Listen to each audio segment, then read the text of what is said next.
Bien, pues muy buenos días. Gracias por su presencia en este webinar. Quisiera que por favor me confirmaran vía el chat si me pueden escuchar. ¿Qué tal, Carlos? Buenos días. ¿Me escuchan por ahí, por favor?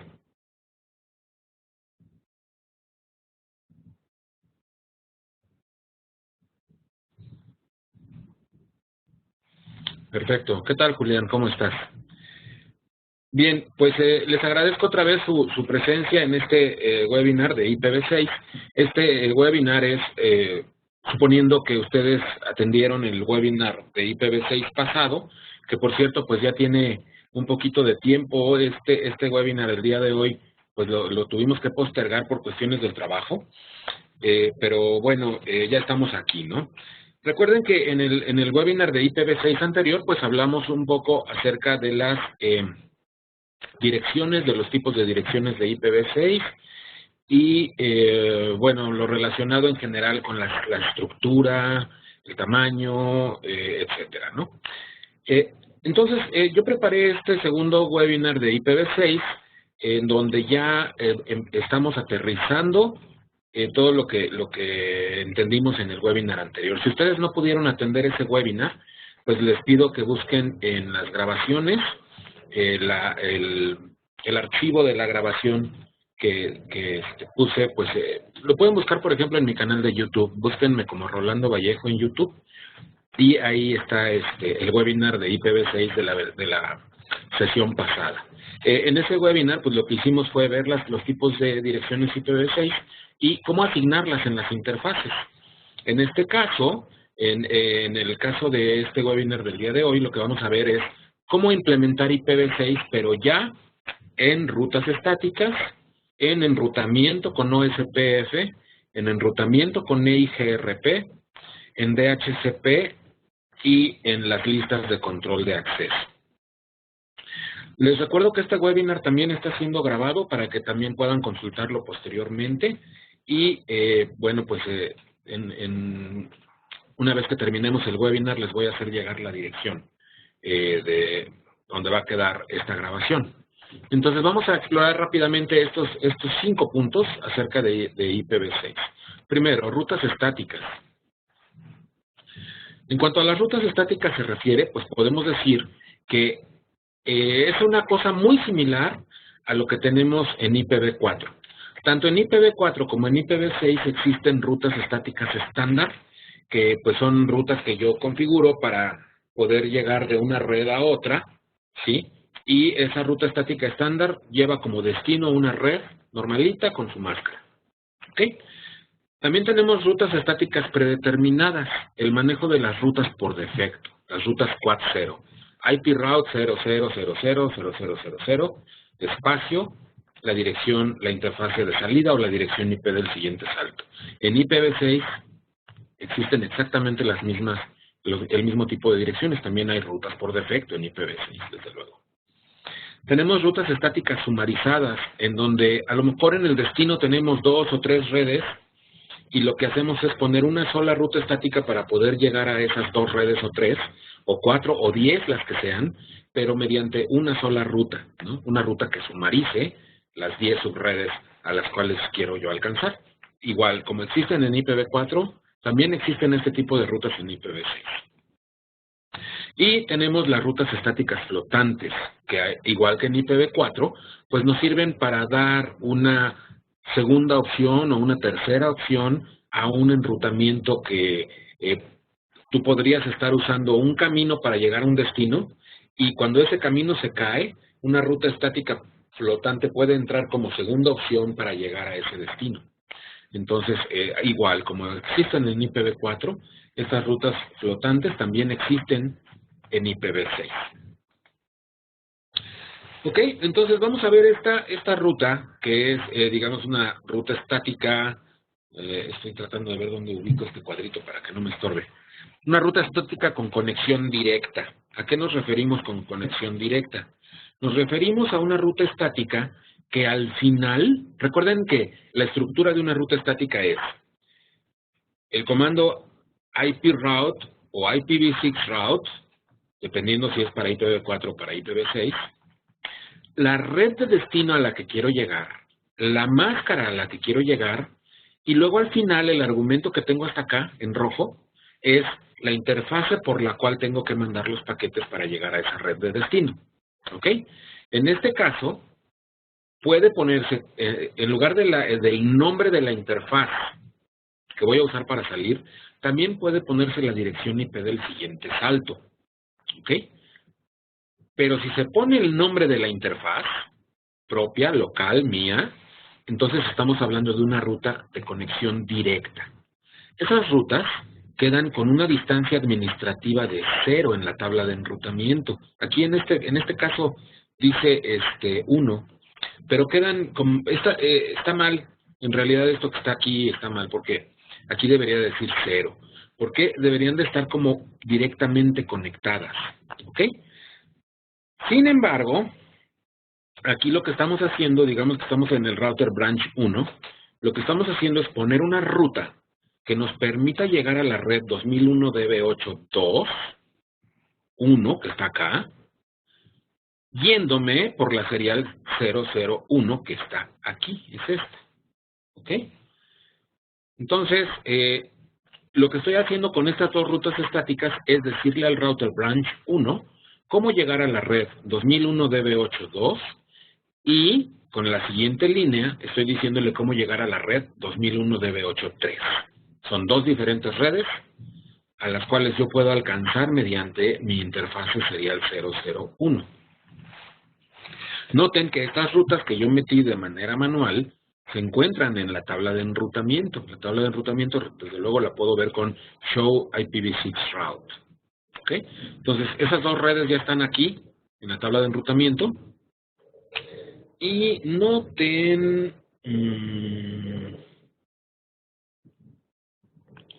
noten esto. Esta red, por ejemplo, 2001.db8a, esta la tengo directamente conectada en esta interfase serial 001. ¿Ok?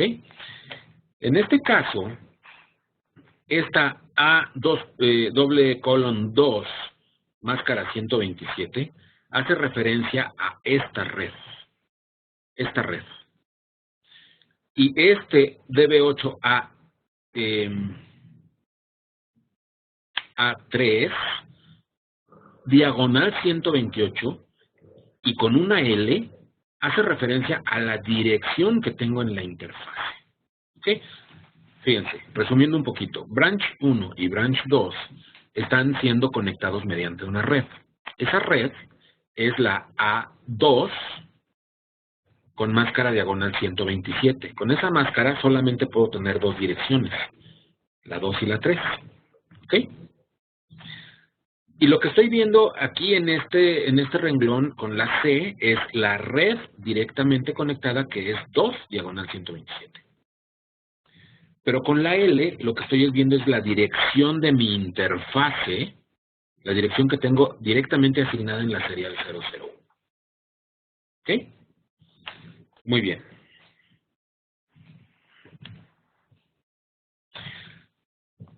La ruta estática recursiva, lo que es justamente lo mismo que acabamos de ver en el slide anterior, solamente que en este caso, en lugar de poner aquí el nombre de la interfaz de salida, lo que pongo es la dirección IP del siguiente salto.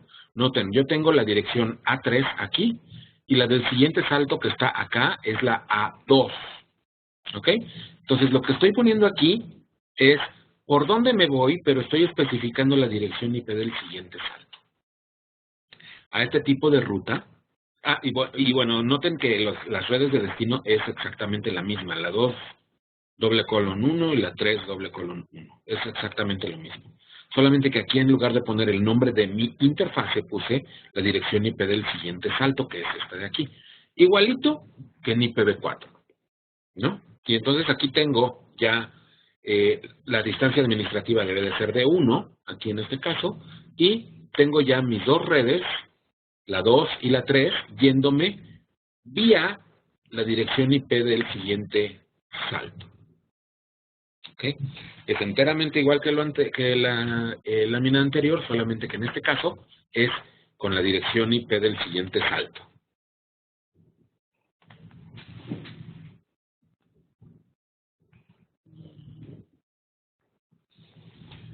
Ok, la ruta estática estándar con especificación completa, lo que tenemos ahí es ambas cosas. Tengo la dirección IP del siguiente salto y tengo la interfase por la cual tengo que salir. ¿Cuándo necesito esto? ¿Cuándo necesito especificar las dos cosas? Tanto la dirección IP del siguiente salto como el nombre de la interfase. Bueno, pues esto lo necesito especificar principalmente cuando tengo un ambiente multiacceso, donde como vecino en una interfase gigabit, puedo tener varios routers como vecinos. Entonces puede ser que un router vecino me lleve a una red, el router vecino que está acá en medio me lleve a otra red, y el router vecino que está abajo me lleve a otra red. Entonces, por esa razón, puedo decir en todos los casos que salgo por la misma interfase gigabit 0, pero la dirección IP de siguiente salto va a variar o va a ser diferente dependiendo de la red que quiero alcanzar de cada lado. O sea, en ese caso, pongo una ruta estática estándar con una especificación completa.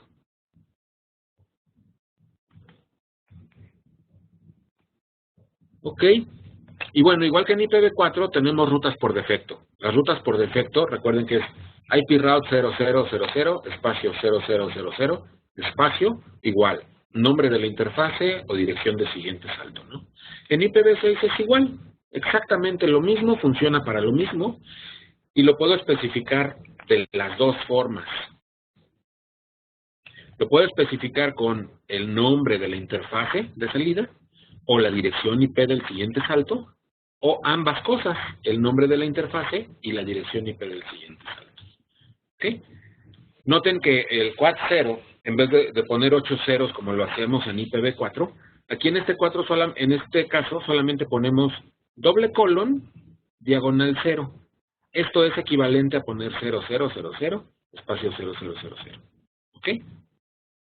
Entonces, esta es la ruta por defecto y las tres maneras de implementarlo, las tres son correctas.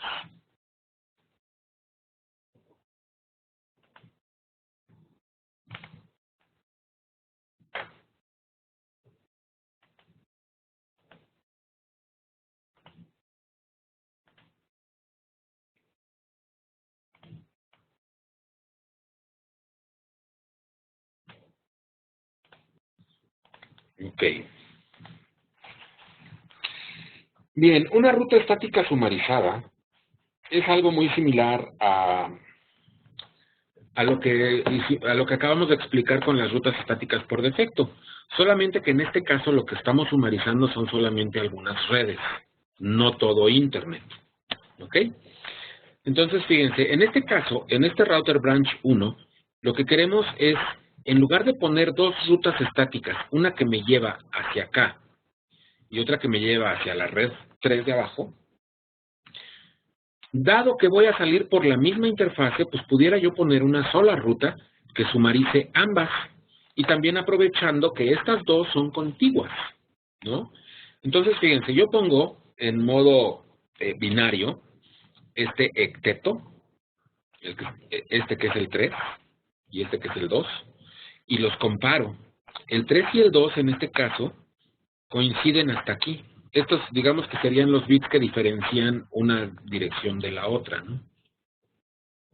Y si nosotros contamos los bits en común en realidad son 46. Las redes son diagonal 64, ¿ok? Pero los bits que son igualitos, los bits que son en común, son 46. Entonces, poniendo la máscara diagonal 46, estamos haciendo referencia no a una de estas dos redes, sino a ambas juntas. ¿Ok? Y entonces lo que hacemos es IPv6 route, espacio, 2001 DB8 2, que es este 2 de aquí, doble colon, pero diagonal 46. Con diagonal 46 ya estamos juntando también la red 3, tanto la 2 como la 3 en la misma ruta. ¿Ok? Y entonces tenemos, finalmente, la interfase por la cual me voy. En este caso, aquí hay un error. Lo voy a corregir de una vez.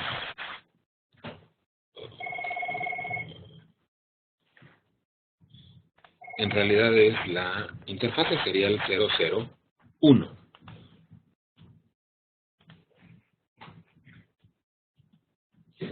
Ok. Es la serial 001. ¿Ok? Y bueno, en este ejemplo se está haciendo un ping a la interfase 2:1, que será la de este router tal vez, y a la 3:1, que será esta otra interfase de aquí, y en ambos casos el ping es exitoso. Esto quiere decir que con una sola ruta estática vamos a poder sumarizar ambas redes, esta y esta de acá. Una ruta estática flotante me va a servir como una ruta de respaldo. Sabemos que las rutas estáticas tienen una distancia administrativa de 1 y en este caso lo que estamos haciendo es proporcionar rutas estáticas que den respaldo a algo que tiene una distancia administrativa de 90. Evidentemente, estamos hablando de que en este caso, branch 1 con branch 2 se está comunicando por arriba, por este enlace de arriba, mediante un protocolo de enrutamiento que obviamente es EIGRP por la distancia administrativa de 90 y por las Ds que tengo aquí en la tabla de enrutamiento. ¿Ok? Entonces, este router branch 1 sabe llegar a branch 2 y aprendió por EIGRP que el mejor camino es el de arriba. Pero, si nosotros tenemos un problema con el enlace de arriba, vamos a tener que llegar hacia branch 2 por el enlace de abajo. Entonces lo que hacemos es poner rutas estáticas flotantes, que en este caso pues son varias, para todas estas 5 redes que están del lado de branch 1 y que aquí desde luego no se ven en el diagrama. Pero fundamentalmente estas rutas estáticas lo que van a hacer es activarse en el momento en el que no existan las rutas aprendidas por EIGRP. ¿Ok? Entonces, cuando se llegue a caer el protocolo por aquí arriba, o cuando se llegue a caer el enlace serial 000 de branch 1, en ese momento las rutas estáticas flotantes que tenemos aquí abajo van a entrar en acción y todo el tráfico entonces se va a empezar a ir por abajo. Muy bien. Ok, eso es en cuanto a las rutas estáticas. En cuanto a OSPF, pues también tenemos algunas cosas que decir. Sabemos que cómo funciona OSPF versión 2. Sabemos que OSPF versión 3 es el que me sirve para IPv6. ¿Ok? Entonces vamos a comparar un poquito ambos protocolos. Tenemos que OSPF para IPv4 anuncia desde luego rutas de IPv4, mientras que OSPF versión 3 anuncia rutas de IPv6. La dirección origen en OSPF para IPv4 es la dirección IP que tenga configurada la interfaz de salida por donde están saliendo las actualizaciones. ¿Ok? Entonces, si tenemos en la interfase serial 0, que es por donde estoy mandando mis paquetes de OSPF, y si en esa interfase tenemos 10.0.0.1, por ejemplo, entonces ese 10.0.0.1 es la dirección origen que se le va a pegar en el paquete IP en el campo dirección origen. ¿Ok? Mientras que en OSPF para IPv6, la dirección origen que se pone en el paquete de OSPF es la dirección que tenga este router o la dirección que tiene como link local. Hay que recordar, de acuerdo a lo que vimos en la sesión anterior, que la dirección del link local es una dirección que utiliza el router como si fuera una dirección de capa 2 que le sirve solamente para comunicarse con los vecinos inmediatamente conectados. ¿Ok? Y también hay que recordar que la dirección del link local puede estar en varias interfaces del router. Viene a funcionar casi como un ID del router, como algo que le da identidad con los vecinos inmediatamente conectados, pero que no importa por cuál de las interfaces salgan los paquetes. Esa dirección del link local puede ser la misma, asignada a todas las interfaces. Aunque también podemos tener direcciones del link local diferentes para cada una de las interfaces. ¿Ok? Entonces, esto es en cuanto a las direcciones de origen en el paquete de OSPF. En cuanto a las direcciones de destino, recordemos que OSPF para IPv4 funciona con direcciones de destino de multicast 224.006 y 224.005. 224.005 es la dirección que podríamos identificar como la dirección de todos los routers que hablan OSPF, entrecomillado, ¿no? Mientras que la 224.006 sería la dirección de todos los routers DR y BDR en un ambiente multiacceso. ¿Ok? Entonces, eso es en IPv4. La dirección destino será 224.005 o 224.006, dependiendo del lugar en donde estoy mandando esas actualizaciones. En OSPF versión 3 o OSPF para IPv6, las direcciones de multicast de destino son FF02, :6 y FF02, :5. Noten, este 5 y este 6 que están aquí, pues son muy similares a esto, ¿no? Y todas las direcciones de OSPF, todas las direcciones de multicast empiezan con FF02. Entonces aquí tenemos multicast 6, multicast 5, casi muy similar a lo que tenemos en IPv4. ¿Okay? Otra diferencia de OSPF para IPv4 contra IPv6 es de que OSPF para IPv4 activa las interfaces del router para participar en el proceso de OSPF mediante los comandos de network. Recuerden, network 10.0.0.0, espacio 0003, área 0. ¿Okay? Ese es el comando que activa la interfase que tiene direcciones de esa red en el router, para que ahí se empiece a hablar OSPF. En OSPF versión 3 ya no se escribe el comando network, se retira ese comando, y entonces lo que haces para activar las interfaces es irte a cada una de las interfaces, entrar a la interfase y teclear el comando IPv6 OSPF, número del proceso de OSPF, área y el número de área en la que está esa interfase. Recuerden que las interfaces de OSPF solamente pueden estar en una área. Un router puede estar con una interfase en una área y con otra interfase en otra, pero las interfaces solamente pueden pertenecer a una área. Entonces, cuando yo entro a una interfase y le digo, tú estás en área 0, y a la otra interfase le digo, tú estás en área 1, inmediatamente estoy convirtiendo ese router en una VR que sabe que tiene o que pertenece a dos áreas, el router como tal, ¿no? Entonces, lo que tengo aquí en el siguiente slide es un ejemplo de eso. Bueno, en el siguiente del siguiente, ¿no? Porque en este tengo los requisitos de configuración de OSPF versión 3. ¿Ok?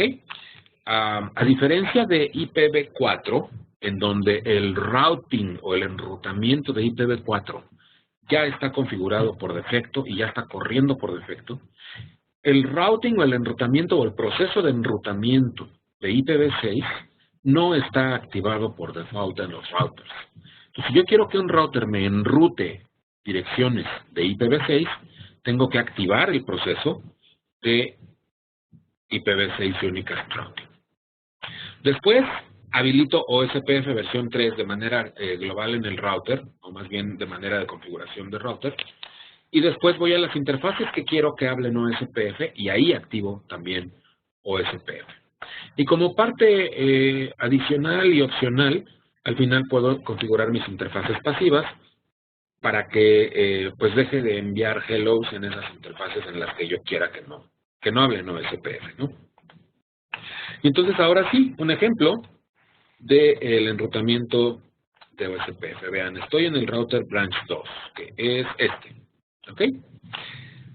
Lo primero que hago es, fíjense, en este ejemplo en particular, en modo de configuración global dice IPv6 router OSPF 1. Con este comando estoy tratando de levantar OSPF, versión 3.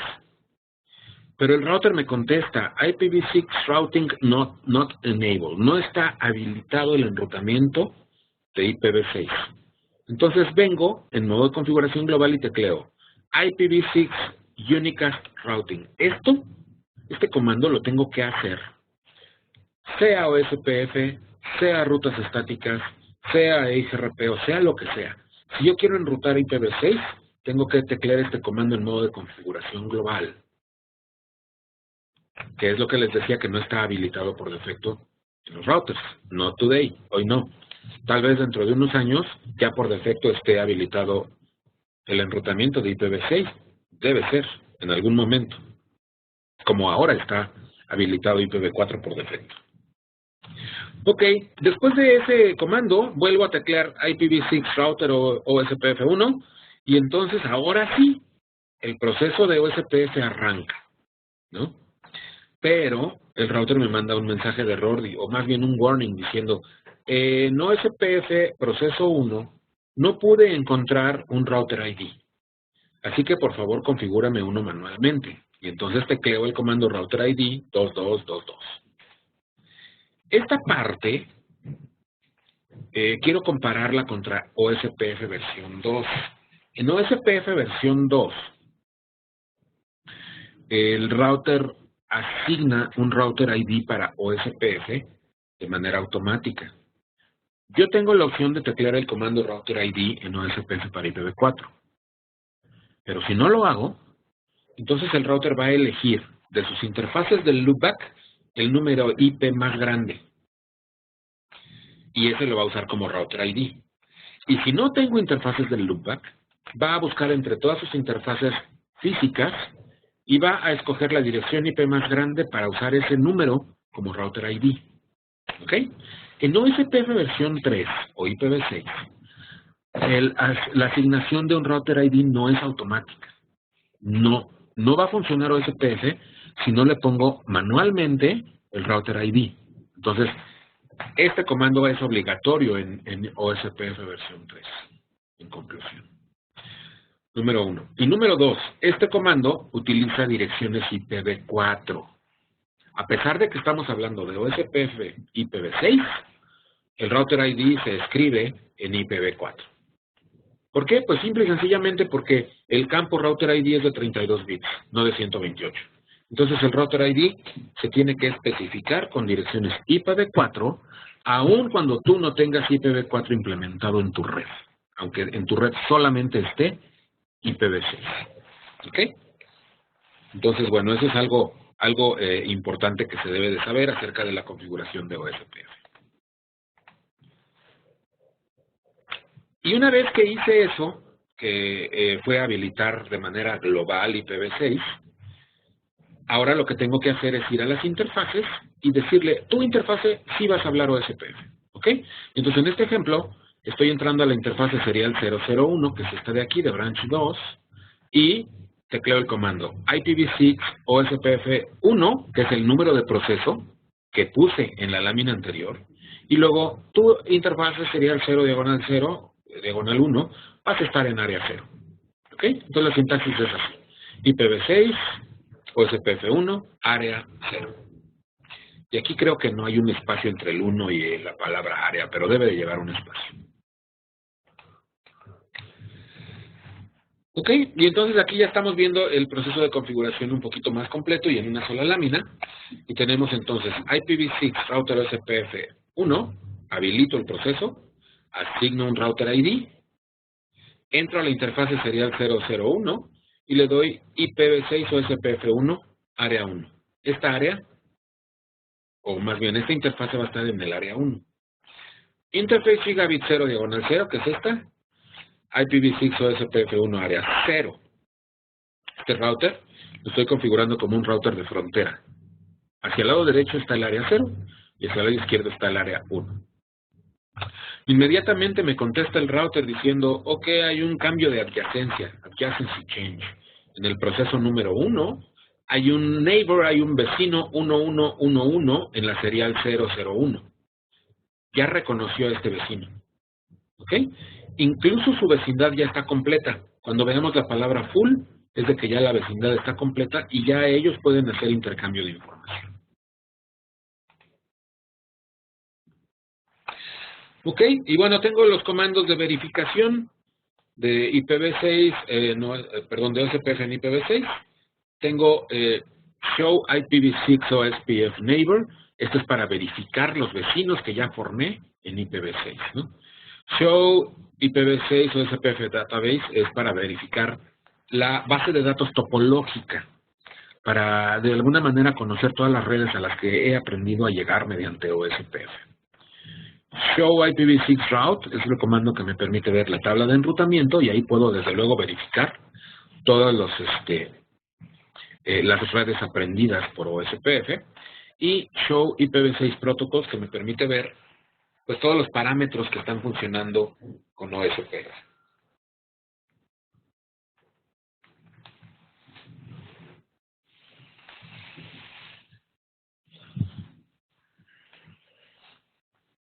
Ok, ahora vamos a ver la parte de EIGRP. Denme un segundito.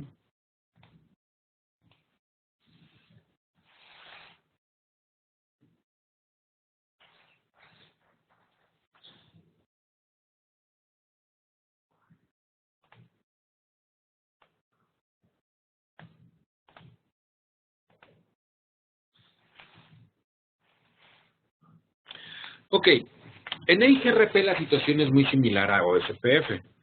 En este caso, voy a activar EIGRP con el comando IPv6 router EIGRP y este 100, desde luego que es el número de sistema autónomo, igual que lo hacemos en IPv4, ¿no? Que también sabemos que este número en realidad pues es un número de proceso, igual que en OSPF. En este ejemplo en particular me está diciendo IPv6 routing not enabled, entonces otra vez, igual que en el ejemplo anterior, tecleo el comando IPv6 unicast routing y entonces después ahora sí ya puedo teclear el comando que habilita EIGRP. Noten que esto lo estoy haciendo todo en modo de configuración global. ¿Ok? Cuando el comando es finalmente aceptado, me manda a un modo de configuración de router, igual que siempre, igual también que en IPv4. Y ahí tecleo también en EIGRP el router ID es obligatorio. Y también es en un formato de 32 bits. Aquí que tecleo mi router ID que quiero ponerle al router y el comando no shutdown. No shutdown es el comando que al final de cuentas enciende el proceso de EIGRP. Ok, y bueno, esta parte que está aquí abajo es lo mismo. Es lo mismo. Y después, igual que en OSPF, me voy a las interfaces, ¿no? Interfase serial 0, diagonal 0, diagonal 0, y le doy, igual que en OSPF, IPv6 e IGRP 100. Aquí no hay necesidad de darle el número de área, porque en EIGRP no tenemos áreas, ¿no? Nada más activamos EIGRP en cada una de las interfaces. Aquí estoy entrando a la serial 000, gigabit 00, gigabit 01, y en todas estoy tecleando el mismo comando. Simplemente lo que estoy haciendo con este comando es decirle, tu interfase vas a participar en EIGRP. Así de sencillo. Y bueno, pues puedo verificar el funcionamiento de EIGRP de varias formas, ¿no? Igual que en OSPF. En este caso, Show IPv6 EIGRP Neighbors me va a mostrar los vecinos. Y me va a mostrar exactamente los mismos parámetros que en IPv4, solamente que aquí me va a mostrar, pues obviamente, direcciones del link local de IPv6. Pero todo lo demás, la estructura del output de todo esto, es igualito que en EIGRP de IPv4, ¿no? Entonces, todos estos parámetros son iguales. La única diferencia con IPv4 es que las direcciones son de IPv6 y que son de link local. Show IPv6 Protocols es uno de los comandos que también necesitamos frecuentemente para verificar que el protocolo de enrutamiento esté corriendo, ¿no? Aquí tenemos, por ejemplo, que el protocolo de enrutamiento es EIGRP, que también tenemos unas rutas estáticas y también tenemos interfaces directamente conectadas. Podemos ver aquí también las CAS del cálculo de costos de EIGRP. Podemos ver las interfaces que están activas para el proceso de enrutamiento y las distancias administrativas. Y pues ustedes pueden darse cuenta que esto es igualito que en IPv4 también, ¿no? Show IPv6 route igual. Aquí tenemos las redes que hemos aprendido por EIGRP, nuestros prefijos, máscaras, distancias administrativas, costos, etc. Igual que en IPv4. Ok, si recuerdan, en IPv4, EIGRP nos permite sumarizar varias redes para poderlas anunciar de manera sumarizada. En otras palabras, imagínense que por acá en la red de este lado tengo 10 subredes. Y cuando quiero anunciarlas hacia un router vecino, este router, si no sumarizo manual, lo que va a hacer es mandar 10 subredes y este va a aprender 10. Pero si este router está aprendiendo aparte otras 10 de otro lado y otras 10 de otro lado, la tabla de enrutamiento se va a hacer muy grande. Entonces lo que quiero es que el router que está aquí, que tiene las 10 redes conectadas, le mande una sola al otro router, una sola red, que involucre todas esas 10. Y de esa manera hacer las tablas de enrutamiento más pequeñas, ¿no? Igual que en IPv4, igualito. Aquí, fíjense, tengo dos redes. La red 2001 DB8 a CAD-A, diagonal 64, y 2001 DB8 a CAD-B, diagonal 64. Si yo pongo en decimal estas dos direcciones, al menos este octeto, y yo comparo, me voy a dar cuenta que todos los bits que están en común son 63 bits. Y del 63avo bit hacia el lado derecho ya pueden variar. ¿Ok?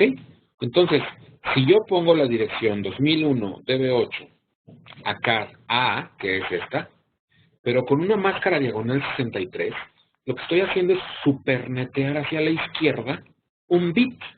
Y eso lo que va a hacer es juntarme dos redes, la A y la B. ¿Estamos de acuerdo? Entonces, igual, este mismo procedimiento lo hice en la ruta estática. Lo puedo hacer en EIGRP también. Y después, igual que en IPv4, me meto a una interfase de EIGRP, o que esté participando en EIGRP, en este caso sería el 001, y ahí tecleo el comando que ya conocemos por IPv4, solamente que aquí es IPv6, summary address, EIGRP, número de sistema autónomo, y la red que sumariza esas dos redes. De manera que cuando yo anuncio una máscara diagonal 63 que sumariza las dos redes, en lugar de mandar dos redes con máscara 64. Y noten esto, este 5 que tenemos aquí es la distancia administrativa que se le asigna localmente a esta red sumarizada. ¿Okay? Entonces esto lo hice en branch 3, no tenemos la topología, pero es evidente que en branch 2 voy a aprender esa red con una máscara diagonal 63. ¿Ok? Entonces, a final de cuentas, este router lo que hace con este comando es dejar de anunciar dos redes para anunciar una más grande, que incluye las dos. ¿A qué horas?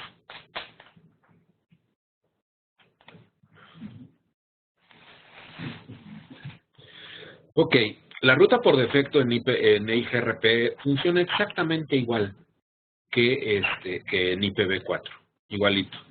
Creo una ruta por defecto, nada más que en este caso es una ruta de IPv6. Y luego, dentro del proceso de EIGRP, le doy Redistribute Static. Redistribute Static lo que va a hacer es importar la ruta por defecto para que forme parte del proceso de EIGRP y entonces puedan anunciarla hacia los vecinos, ¿no? Entonces, el procedimiento es idéntico que en IPv4, ¿no? Y entonces, fíjense, en branch 2, déjenme regreso, branch 2 es y branch 1 y 3 son los de abajo. En branch 2 fue donde hice la ruta por defecto.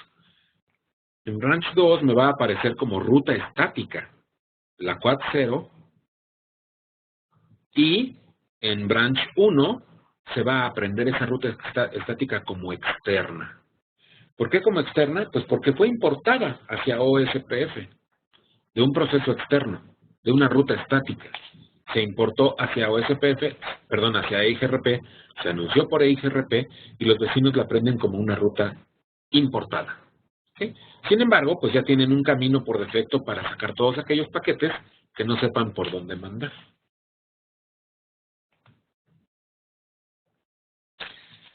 Ok, ahora, en cuanto a DHCP, ¿qué podemos decir? Bueno, DHCP cambia un poco en IPv6 con respecto a IPv4. En IPv6 tenemos dos tipos de servicios de DHCP. Uno que es con estado y otro que es sin estado, stateful y stateless. ¿Ok? En el modo stateful, lo que hace el cliente de DHCP, igual que en IPv4, cuando entra a una red, es mandar mensajes de estoy buscando un servidor de DHCP. También va a mandar mensajes de router solicitation o solicitud de router. Va a mandar una solicitud de router. El router le va a contestar con un router advertisement diciéndole, oye, yo soy tu router, ¿eh? ¿Ok? Pero para los parámetros de IP, este cliente le va a ir a pedir todos los parámetros a un DHCP server. Le va a pedir dirección IP, máscara, default gateway, servidor de nombres, nombre de dominio, etcétera. Todo se lo va a pedir a un servidor de DHCP6. Esto es el modo de operación stateful. En el modo stateless o sin estado, lo que hace la PC es pedir un router solicitation, mandar un mensaje de, hey, necesito un router. Y el router se va a encargar de contestarle con la información más básica que requiere la PC para poderse comunicar por IPv6. ¿Qué es lo que le va a dar el router? Le va a dar al menos una dirección IP V6 y le va a dar una máscara. ¿Ok? Y le va a decir a la computadora, mira, si quieres más datos, vete a buscar un servidor de DHCP. Yo al menos te estoy dando dirección IP y máscara, que es lo básico que necesitas para conectarte. Eso es sin estado o stateless. ¿Ok? Entonces, fíjense, aquí tenemos que la PC le está preguntando por un router, el router le contesta, y en este caso, la PC va y busca a un servidor de DHCP versión 6, el servidor le contesta con la información, o más bien, le contesta con un aviso, sí, aquí estoy, y después la PC le pide los demás datos, y el servidor de DHCP se los entrega. ¿Ok? Esto sería stateful si el router R1 no le contesta al menos con una dirección IP y una máscara. Y, en cambio, el servidor de DHCP le contesta con todos, absolutamente todos los parámetros. Pero si el router 1 le manda dirección y máscara, y los demás datos se los da el servidor de DHCP, entonces estamos hablando de stateless o sin estado. Ok, entonces voy a configurar un router DHCP server stateless, el router 1, y el router 3 como un cliente de DHCP. Ok, estoy en el router 1, IPv6 Unicast Routing, este comando es casi siempre para todo, y le doy IPv6 DHCP pool y un nombre del pool. ¿Ok? Noten, aquí nada más estoy dando DNS server, domain name y ya. ¿Ok? Esto en modo de configuración global, esta parte. Y si ustedes se fijan, aquí no estoy configurando un pool de direcciones como lo haría en IPv4. Aquí nada más le estoy diciendo el servidor de DNS y el nombre de dominio son estos. Y ahora voy a la interfase en donde quiero que este router funcione como DHCP server y le doy la dirección IP que necesita, la propia de la interfase, y le doy IPv6 DHCP server y el nombre del pool que creé arriba. ¿Ok? Y luego con el comando que tengo aquí hasta abajo, lo que estoy haciendo es decirle al router que mande una etiqueta en esos paquetes que le va a mandar al cliente, diciendo, para cualquier otra configuración, vete a un servidor de DHCP. ¿Ok?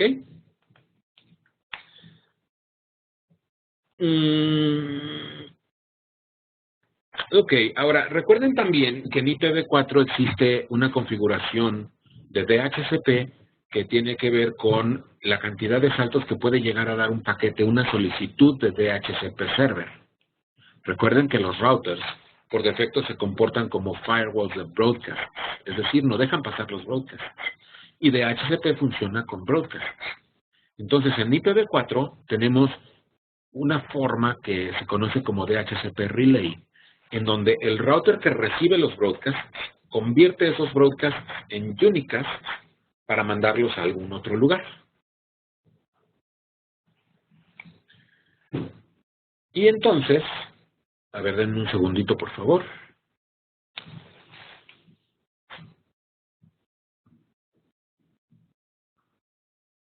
Parece ser que ya no estoy compartiendo el contenido. Denme un segundo.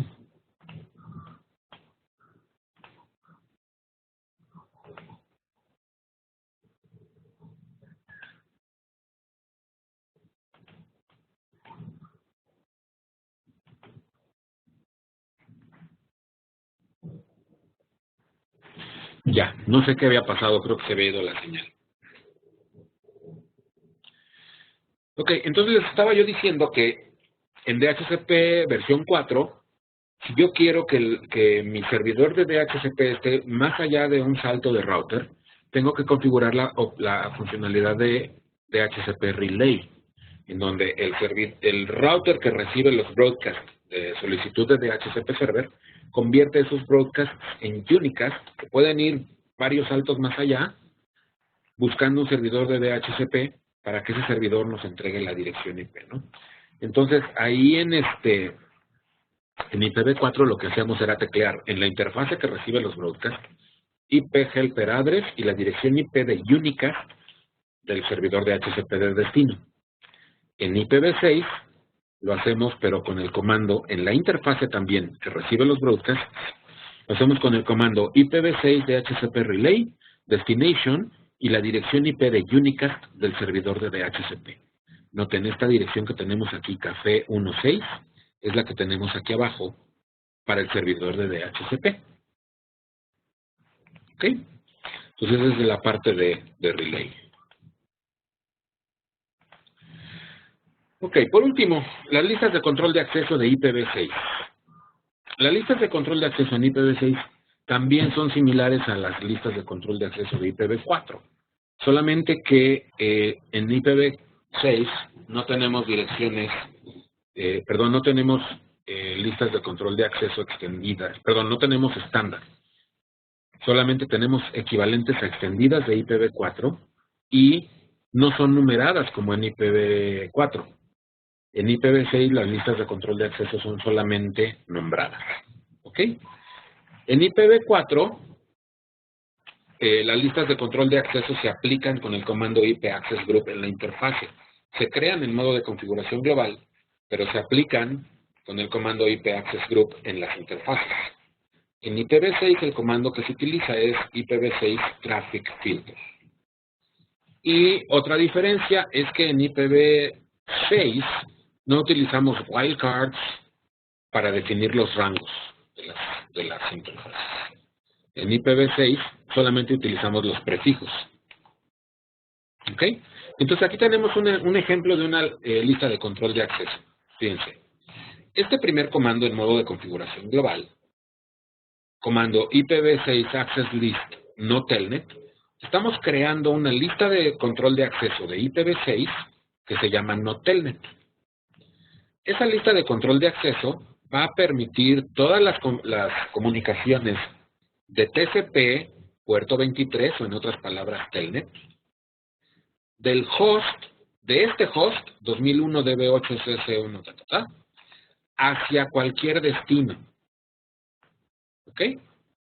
Y luego lo que estamos haciendo aquí es salirnos, esto ya creó la lista de control de acceso, vamos a las terminales virtuales 0 a 15, o a las sesiones de Telnet, y le damos el comando IPv6 Access Class. Lo que hace este comando Access Class es aplicar la lista de control de acceso llamada no Telnet en modo de entrada en las terminales virtuales. ¿Ok? A final de cuentas, esta lista de control de acceso lo que va a hacer es permitir la entrada por Telnet a este router solamente si la dirección origen es esta dirección de IPv6 que tenemos aquí.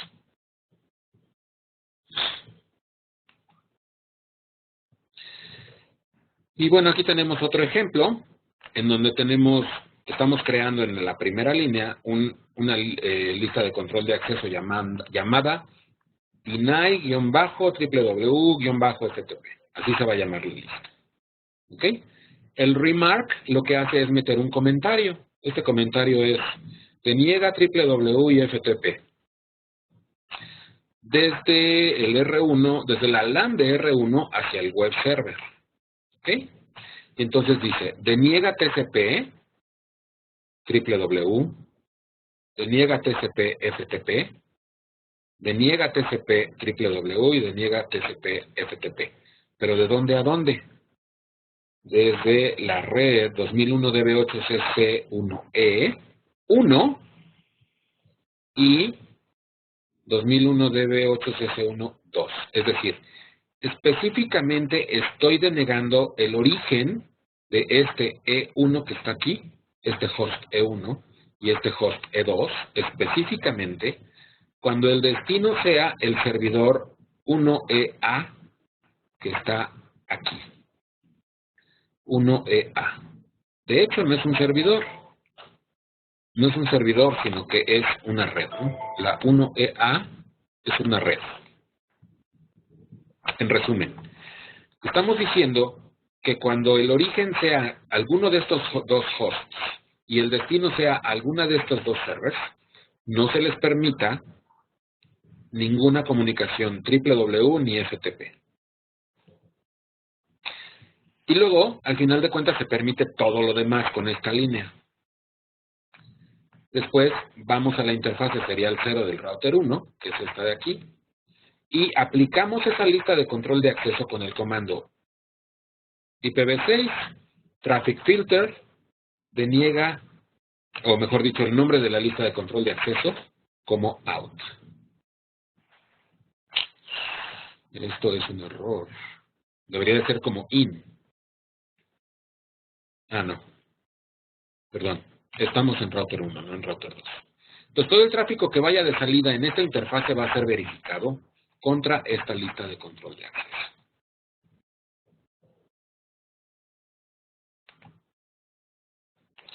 ¿Cómo verifico las listas de control de acceso? Bueno, pues igual que en IPv4, con el comando show access list. En este caso, quiero ver específicamente la lista de control de acceso. Show IPv6 access list y el nombre de la lista que se llama deny-w. Lo que voy a ver con este comando es el número de matches o el número de coincidencias que ha habido o el número de veces que cada una de las líneas de esa lista de control de acceso ha tenido que ser ejecutada. ¿Ok? Aquí se ve que esta línea se ha ejecutado 28 veces, estas 3 ninguna, y la última se ha ejecutado 3 veces. Igual que en IPv4, es lo mismo. Ahora, las listas de control de acceso de IPv6, como son nombradas, pueden ser editadas, a diferencia de las numeradas que no pueden ser editadas, las de IPv6 sí. También las de IPv4 nombradas pueden ser editadas, ¿no? Noten que cuando yo estoy creando una lista de control de acceso, cada vez que yo tecleo una nueva línea, se le asigna por defecto un número de secuencia que va de 10 en 10. Ajá. Ese número de secuencia no necesariamente lo tengo que poner manualmente, por defecto se va a asignar. Pero también si quiero puedo ponerle el número de secuencia que yo quiera, que por defecto, repito, va de 10 en 10. En una lista numerada no puedo insertar nuevas líneas en la lista de control de acceso porque esa línea se agregaría al final y ya nunca se ejecutaría. En las nombradas puedo intercalar con el número de secuencia, como si estuviéramos programando en BASIC, puedo intercalar líneas para que sean ejecutadas en su momento. Entonces, como podemos ver en este ejemplo, se agregaron 2 líneas en el número de secuencia 25 y se encuentran entre el número 20 y el 30.